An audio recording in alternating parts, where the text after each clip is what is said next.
that was fighting for gay rights, and people were killed.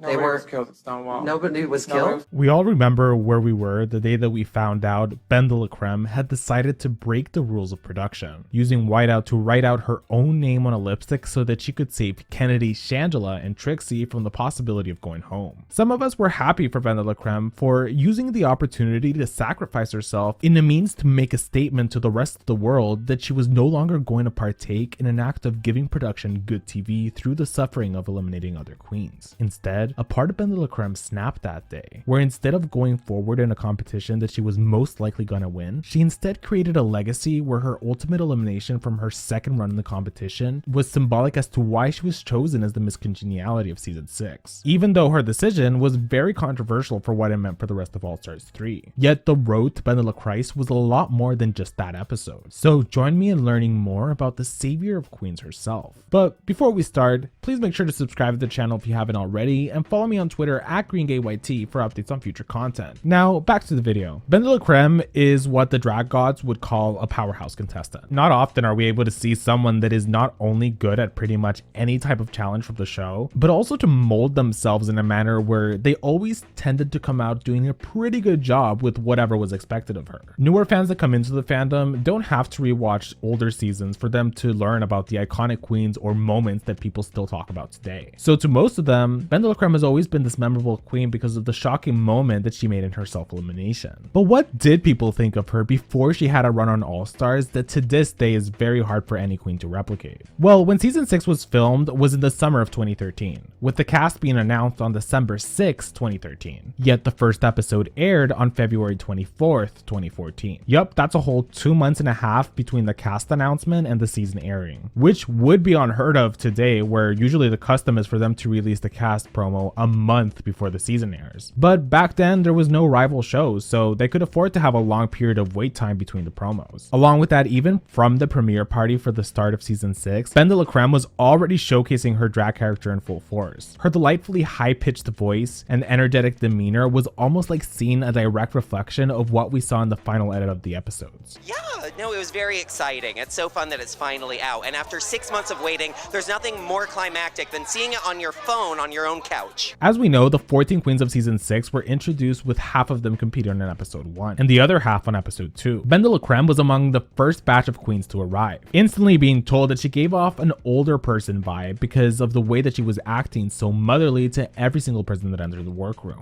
I feel like you're gonna kind of be like maybe the motherly figure. The mother called me old, all right. In a matter of minutes, they finally find out that they have a sewing challenge, and Ben won the challenge by hot gluing an outfit together, which is a testament that you don't necessarily need to know how to sew, but instead know how to be crafty with what you have available to you. Most importantly, this meant that just like she'd go on to do in All Stars 3, Ben was now an instant frontrunner in the competition. The next episode, the other batch of queens got to do their thing, ending in both groups meeting each other for the first time. It is after episode 2 that they began to film the promos of the season. The trailer for this promo is considered one of the best the franchise has ever made, which is true, but also, is it just me, or have a lot of the promo videos for Drag Race seasons over the past couple of years seemed sort of basic? I mean, season 14 had a pretty good one that got me hyped for the season, but other than that, I can't think of a recent promo that really got me pumped for the season. Even season 15's, which did get me pumped, felt more to do with how awesome the background music was rather than the artistic direction that they chose to go with the video. Then again, I'm also not a creative director. Maybe it's a lot cheaper for them to just simply film the promos in front of a green screen rather than trying to actively build a new set for it, but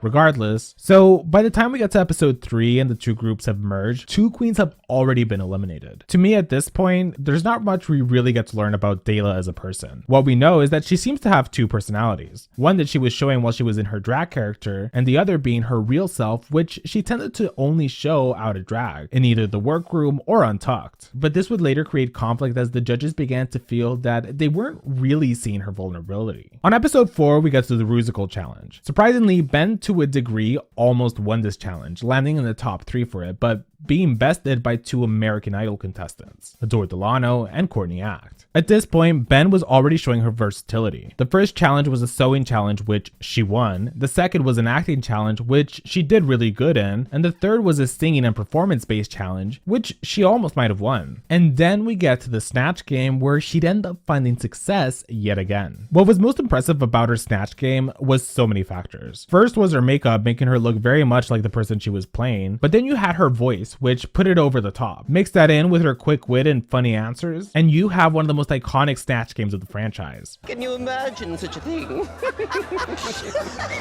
That is really newfangled. I can't imagine such a thing. Yes. Although my favorite part about this episode is that Dela put her producer hat on and created this whole little storyline for herself where she made RuPaul think that she wasn't going to be doing a good job in the Snatch Game by purposely doing during their one-on-one a terrible job of doing an Alyssa Edwards impersonation, but then unexpectedly blew it out of the park and made Ru laugh so much that she ended up winning the whole challenge by the end of the episode. By this point, out of the first 5 episodes of season 6, Dela had already won 2 challenges, an impressive place to be in so early in the game. I tend to forget that season 6 had a double Shantae, which happened on episode 7, after Bendelacreme was paired with Darian Lake to work together for the commercial challenge where they had to advertise the Color Evolution palette. A big subplot for season 6 was the rivalry between Darian and Ben. A lot of it was based on the edit, but it was true that Darian was going out of her way to come for Dela at certain times. Darian would later say during her watch-a-packing with Michelle Visage that she sort of assumed that Bianca Del Rio and Courtney Act would definitely be making the top 3, which made her think that Bendelacreme would be the 3rd one in the finale. So she decided to just go after Dela with mind games in the hope that she would replace her and make the finale instead. Subsequently, they weren't able to properly impress the judges, even though their skit was actually not that bad. Once Ru said that Darian had won the lip sync, Bendelacreme now thought that she was about to go home, resulting in Ru giving her a last-minute chance to prove herself for at least 1 more week, which resulted in Bendelacreme landing in the bottom 3 the very next episode anyway, only this time being saved from having a lip sync. When I really think about it, I'm not sure how I would describe Ben's run on season 6, because I wouldn't consider her necessarily a look queen, even though her runways were actually pretty decent, and I also wouldn't say that she was a lip sync assassin, because her performances in those weren't particularly noteworthy. But I guess what I do tend to remember her for is her strong personality that was present for 80% of her time on the screen, while the other 20% was spent trying to understand why it was that the judges felt she wasn't being authentic. Dela actually worked with 2 different designers to help her get her runway package together, which stands out to me because I guess that means it's around this point that Queen started to slowly seek the help of professional designers to make sure that their looks were going to be impressive to the judges. The first time I watched season 6, I did gravitate a little bit towards Dela because the times that she did do good in the competition really made her stand out. Along with that, Michelle Visage saying to her that they weren't seeing her vulnerability ended up being a key theme for her for the rest of the season. I recently thought to myself that maybe the judges strongly urging Ben to be more transparent about her feelings was like production trying to tell her that she needs to give them more to work with if they're going to give her a storyline that makes her worthy of getting to the finale. Although eventually she did break through to them by wearing this fly outfit. And I know that it's been an ongoing joke in the fan base that all it took for them to see the real Dela was her dressing up as a fly, but the way that I take it is that the judges realized that her intricate sense of creativity, along with the execution of her artistic visions, is all the vulnerability that they really needed out of her. Or maybe I'm just reading too much into it. Eventually though, Bendelacreme did face off with Darian Lake during the top 5 lip sync, only this time Darian won and there would be no second chances for Bendelacreme. It was sad seeing that she was so disappointed by going home when she did. To be fair, she was so close to the end that it must have been such a mind bender to not be able to make it to the finale. Despite all odds though, she was able to make it to the top 5 out of 14 queens that were in the competition. After she went home, she decided for her mirror message, she would try to write the longest message that was ever left by a contestant. She wrote, quote, "Dear top 4, how's it going? I'm doing pretty good. Sometimes you have to have Mama Ru yell at you a bunch of times before it sinks in. I guess I never reached that number of times. Darian, I knew the second I was up against you, I was out the door. You get it, lady. I wish you all the luck in the world and only harbor enough resentment to write a long pointless message that you will have to clean and clean and clean and clean. But for real though, you girls are my heroes. XX, Bendelacreme. Ben's time after season 6 aired was very similar to most queens. She spent her time traveling the world and making the most out of the opportunity that she had gotten thanks to getting on the show and being so loved by the fans. But as time went by, sort of less and less we heard about Ben in terms of big things that she was doing with her career, at least in terms of the splash that it was making with the fan base. That being said, a lot of people did think that she was robbed on season 6 and that Rouge should have chosen her to stay over Darian during her lip sync in the top 5. Yet I think that the point that the judges must have felt was that Darian just seemed to have a better concept of herself as a reality TV persona along with being a drag queen, while Dela knew herself as a drag queen but wasn't given what they wanted in terms of a reality TV contestant standpoint. When you think about Bendelacreme, for many years she wasn't interested in returning to All Stars. She had mentioned that she didn't like the idea of going back to compete as a means to create dramatic moments for the producers that they can make money off of. Along with that, she was super nervous because she had done such a good job the first time competing that it would have meant she would have had to perform even better if she was going to show how much she improved. Although she quickly changed her mind when she saw just how big the show really got. It turned into a cultural moment, sort of like the writing of gay history, and Ben wanted to be a part of that history. So when she did get the call to come back, it seemed almost like her duty to take the chance again. I think I speak for a lot of people that in the early days of the cast predictions for All Stars 3, when we began to realize that Bendelacreme would be a part of the season, I really don't think anyone saw the sweep that was about to happen when she stepped into that workroom. On the premiere episode, Milk jokingly says she thought that Ben had disappeared after season 6, which isn't all that far from what actually happened. Even when we look at her career today, she's about to do an international tour with Jinx Monsoon, a tour that she's done with her many times in the past too. But Ben is one of those queens that isn't in drag for the branding of it, but more so for the artistic expression that it gives her. Her competing on the show has provided her the stability to keep routine gigs going, while not having to push too much out of her comfort zone, which is a very comfortable way of life that is what she's happy with. She's also revealed that when she was first contacted about All Stars 3, she rejected them because of her distaste towards the format. It was even flattering when production went out of their way to call her a couple more times to try to convince her to return. It really did take her a long time of thinking to gravitate towards the idea of going against her original reasons for not wanting to return, and see it as an opportunity to not just showcase her talent to the world, but also to be able to grow from being on Drag Race once again. Essentially, production really wanted Ben to come back to the show. Maybe they saw the way that her talent would hold up on an All-Stars season, or maybe they themselves were also impressed by just how much skill she brought to each of the challenges. Plus, this cast was a really good set of queens. They learned from their mistakes in All-Stars 2 to not have half the cast be from the same season. Instead, All-Stars 3 had at most only 2 queens that belonged to the same original season. It was a very well-balanced set of queens repping different eras of the series up to that point. At that time, it was considered the modern era of Drag Race. And in a sense, the game had changed a lot all the way from season 6. So many were interested to see the way a lot of these queens were going to fare under the rapidly changing production of the show. Then we had the whole situation with the format that required the winners of each episode needing to choose who to eliminate from the bottom. While it was easy for Ben on the first episode to come up with a reason to eliminate Morgan McMichaels, when she gets to episode 2 and the bottom is between Thorgy Thor and Kennedy Davenport, it was very difficult to really know what was the correct way to go. When I first watched the lip sync between Shangela and Ben, I thought that at first Shangela was winning with her take on the song, but Ben wasn't doing too bad herself. Then halfway through the song, Ben starts to straight up copy every single move that Shangela does, once again relying on comedy to try to win her lip sync. But what's interesting is that while many thought that this was a tactic of Ben's to try to win the lip sync, Ben admitted that it's just the fact that she realized she wasn't going to win that she decided to just goof off and play around with whatever move Shangela was doing on the stage. Subsequently, according to Ben, the reason she chose to eliminate Thorgy Thor was because she was a difficult energy to work with, saying that Thorgy wasn't listening to the guidance that Todrick Hall was giving her during rehearsals and instead kept interrupting him. So she felt that from that standpoint, it was fair to choose Thorgy. Despite this, if I was one of the queens on All Stars 3, I would have been extremely annoyed at Bendelacreme winning 4 challenges in the first 4 episodes of the season. Maybe I would have been more annoyed at the judges than her, but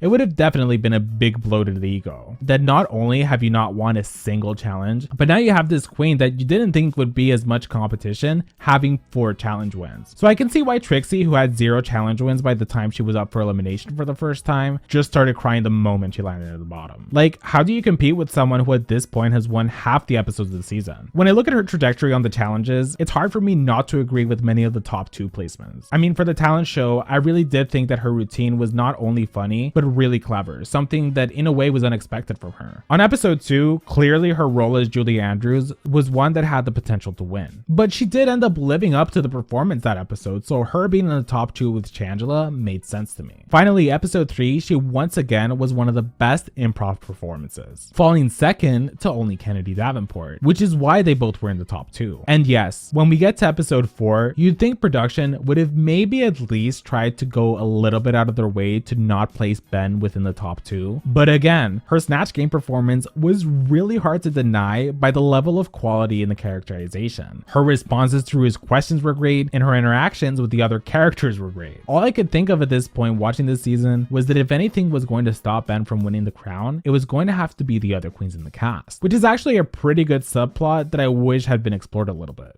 Like, if most of the cast was dead set on playing fair, how fair are you gonna play it when you basically know for certain that if Dela makes it to the finale, she's gonna get the crown? Regardless, the All-Stars 3 episode that resulted in Dela's demise was one where all the eliminated queens returned for a chance to come back to the competition. This was kind of awkward because Morgan McMichael straight up confronted Bendelacreme for being kind of a hypocrite, because she said she would be eliminating queens based on who got the worst judges' critiques, but ultimately chose to eliminate Morgan on episode 1 purely because Morgan didn't want to agree to judge queens on the same criteria, even telling Dela to her face when she was in her one-on-one with her that if given the opportunity in a future episode, she would choose to eliminate Bendelacreme because she is the biggest threat to her. I did feel really bad for both queens in this moment because on one hand, I understand that Dela did contradict herself, but it was done out of wanting to play what in her mind would have been a fair game. On the other hand, Morgan wasn't the type to backtrack on her word, but at the same time, she should have been more mad at herself rather than at Dela, since it's the way that she played the game that ended up in her ultimate demise. Because you sat on that white couch saying,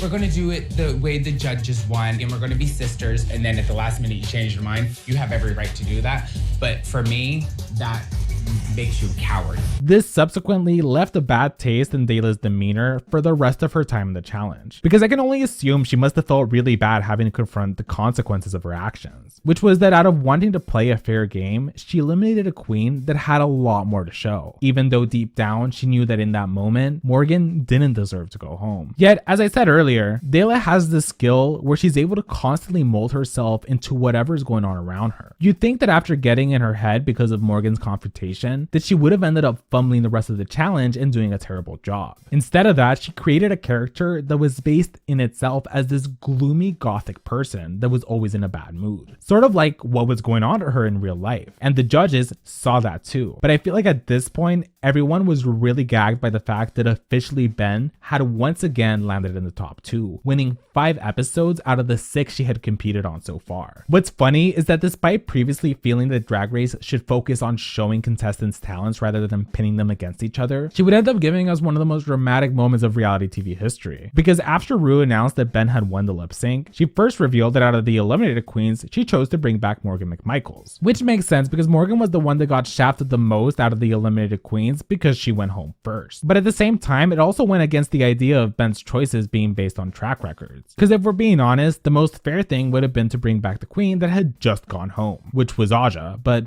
anyways, Bendelacreme then had to reveal the queen that she had chosen to eliminate. And in a shocking turn of events, we find out that she actually chose herself to go home because she felt that she had already proven all she needed to. I love that the camera then focused on as many reactions as it possibly can, because I would have needed several minutes to unpack what was happening. I used to wonder whether RuPaul knew that Ben was about to do what she did. Of course, there's people that have said that Ru knows about every lipstick that each of the queens in the top 2 have before they even perform, which I do believe in most of the cases. But for some reason, I think that while production for sure saw Ben write her own name on the lipstick, they might have not told Ru out of wanting to get a genuine reaction out of her. I mean, the way that Ru has a hard time even figuring out what she's gonna say when she realizes what's happening adds a lot to that theory. But let me know if you think she knew all along. The reason this moment was so insane was because when she eliminated herself, she didn't only flip the competition on its head by having the clear front runner go home for no reason. She essentially said goodbye tied to a $100,000 check and a spot in the Hall of Fame, which a lot of people laugh about since it's literally just a collage of photos, but it's a pretty highly regarded club to be a part of. And it does help newer fans that find out about the show in later years know your name ahead of time and understand that you played a big role in the Drag Race franchise at one point in time. Pretty soon, in March of 2018, All Stars 3 had reached its finale where Trixie was crowned. A week later, season 10 began airing their episodes, so in a way it was pretty easy for the fanbase to shift their attention to the most recent season. It's around this time that Bendelacreme ended up writing a lengthy post on Facebook that addressed the fans of the show. In it, she explains that she's excited for the new batch of season 10 queens that are joining the family, and that she knows that she has yet to publicly congratulate Trixie Mattel for winning the All Stars 3 crown just a week ago, pointing out that a big issue has been the really loud and vocal minority of the fanbase that has been constantly harassing queens from the show, filling their comments, DMs, and any social media with very hateful messages that attack them all based on hatred that viewers get from watching the TV show. One of the roots of the problems, according to Ben, is that things aren't as black and white as a lot of people pretend they are. You can't base off of a few things that you've seen of a queen whether or not they are 100% a good or bad person. It's quote reductive and destructive. Many people would probably be a lot happier if they assumed that the queens are all humans that make mistakes. Along with that, she wanted to clear up some more things. First, she calls out the people that say that she should have known what she was getting herself into, because she considers the art of drag to be her one true love. With quote, "I started drag when you had to love it so much that you were willing to withstand hate from straight and gay communities in order to devote your life to a demanding art form that almost guaranteed you would be permanently impoverished and disdained." So she's not one of those queens who started drag with the very hope of getting rich and famous from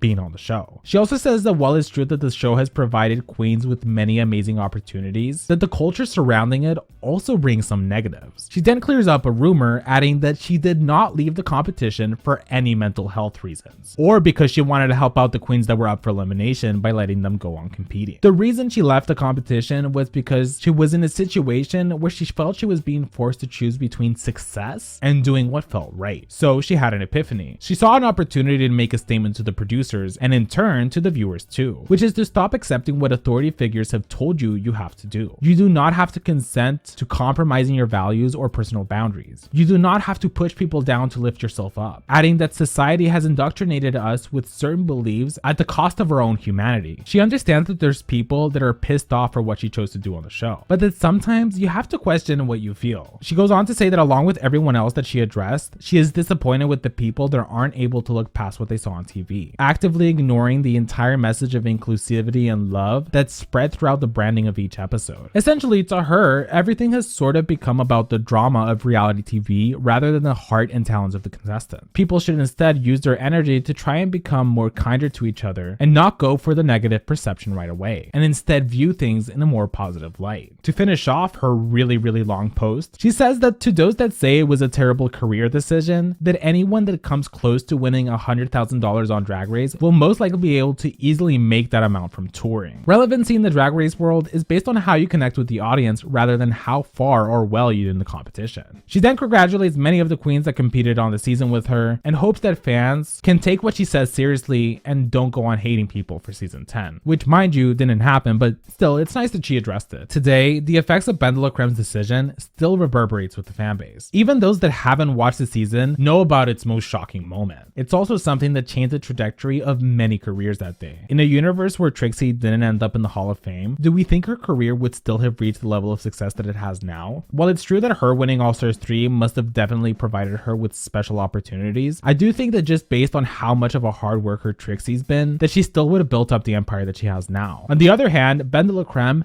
does seem to in a way have hindered her own career. If she hadn't disqualified herself, we know that she would have chosen to eliminate Kennedy Davenport, just based off track record. So if we assume that Bendelacreme makes it to the finale, she most definitely would have ended up winning. It seems that maybe if she had gotten the title of the winner, that she would have been given a lot more opportunities in the road to come. But that's a timeline that we don't live in, so we'll never fully know what could have been. Yet honestly, I don't even think Ben herself cares about what could have been, because she's been thriving in her career non-stop since what's now been more than 5 years since her All-Stars 3 run. I know that a lot of people hope to see Ben one day return to Drag Race, yet at this point, I wouldn't see them bring her back. Because it could be that she's too much of a liability since she did quit her season after winning half the challenges. What I instead like to focus on the most when looking at Ben's trajectory on the show was the evolution of her not only as an artist, but as a person. I mean, it was a total of 4 years between the time that she filmed her original season and her return to All-Stars, which brought along some significant changes. While her drag persona remained the same, her runway looks this time around were a lot more memorable whenever she'd go on the runway. Specifically, my favorite look she delivered was the red look for the Jury of the Queens episode, an episode where she was contractually obligated to participate in, along with choosing who should be eliminated before going into the top 2. A moment where she had gotten bested by production yet again, when she thought she had outsmarted them with her statement, but instead everything was sort of just flipped back into her face just 2 weeks after she disqualified herself. Although I do have to hand it to Ben. When I see her on my social media feed, I always consider the fact that while she may not have a crown of her own, she just exudes so much winner energy that I do hope that one day, somehow, she's able to showcase her talents yet again to the world. Yet, I don't know if she'd be able to outbest what she did on All-Stars 3. But what do you think? Would you be happy with seeing Dela tackle maybe an All-Stars that doesn't have eliminations in its format? Or should we allow the legend of Bendelacrist to continue on living as a hard lesson in what happens when a miscongeniality breaks the wheel of production? I want to take a moment to thank my patrons. In the Elite Pink Squad, we have Matthew Burns,